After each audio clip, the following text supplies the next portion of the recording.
Alors, étant donné qu'on a créé une campagne de type vidéo récemment, ça fait 2 3 jours, je vais vous montrer un peu comment on peut lire le reporting, voir un peu les données qu'on a. Donc là, je vais aller dans la partie reporting.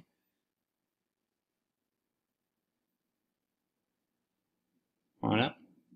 Et donc là, vous pouvez choisir vos campagnes, les trier par objectif. Donc nous, on avait fait une campagne de type vidéo, donc on va aller dans la partie vidéo. Là, on voit qu'on est au niveau des campagnes, donc là, on devrait en avoir une, voilà, elle est là. Alors au niveau des campagnes, qu'est-ce qu'on a comme données? On a les dépenses, donc on a dépensé 10 dollars jusqu'à maintenant. Les impressions, donc combien de publicités on a montré.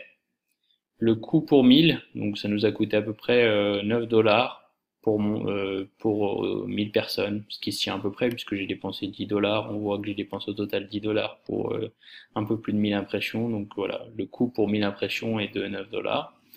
Le coût par vue est de 2 cents. Donc ça c'est en fait le coût, comment dire, le coût total divisé par le nombre de vues. Voilà, voilà. Donc là, après, vous avez en fait le coût par vue, c'est-à-dire les personnes qui ont vu votre vidéo en entier. Donc ça nous a coûté 25 cents par vidéo vue en entier. Vidéo vue à 95%, ça nous a coûté 23 cents, etc. Donc là, on voit par exemple que les vidéos vues à 25%, ça représente 311 personnes sur la totalité. 130 personnes ont regardé la vidéo à moitié, 65 personnes ont regardé 75% de la vidéo, etc. Vous comprenez l'histoire, 40% ont regardé 100% de la vidéo. Voilà. Donc une fois qu'on a vu un peu les données de haut niveau, comme on dit, au niveau de la campagne, on peut aller dans la partie des ensembles de publicité, voir un peu. Donc là, on en a qu'un, donc bon, ça nous avance peu parce qu'on ne peut pas comparer deux ensembles de publicité. Mais si on avait deux ensembles de publicité avec deux audiences différentes, ça nous permettrait de voir ce qui performe le mieux en termes de coût pour 1000, en termes de coût pour vue, est-ce que ça nous coûte plus ou moins cher suivant l'audience, etc.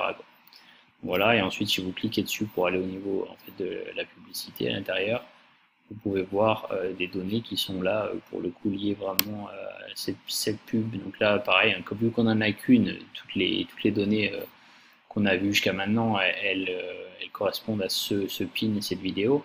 Mais là, pareil, si on avait quatre publicités dans notre ensemble de publicités, on pourrait comparer quelle est la vidéo qui fonctionne le mieux, par exemple. Est-ce qu'il y a des vidéos qui sont regardées plus en entier que d'autres? Et puis, quel est le coût par vue? Donc voilà, donc c'est relativement simple hein, en termes de reporting, relativement classique également si vous avez l'habitude d'utiliser d'autres plateformes de publicité. Et puis je vous vois dans une prochaine vidéo pour faire une campagne de type trafic. Allez, ciao ciao.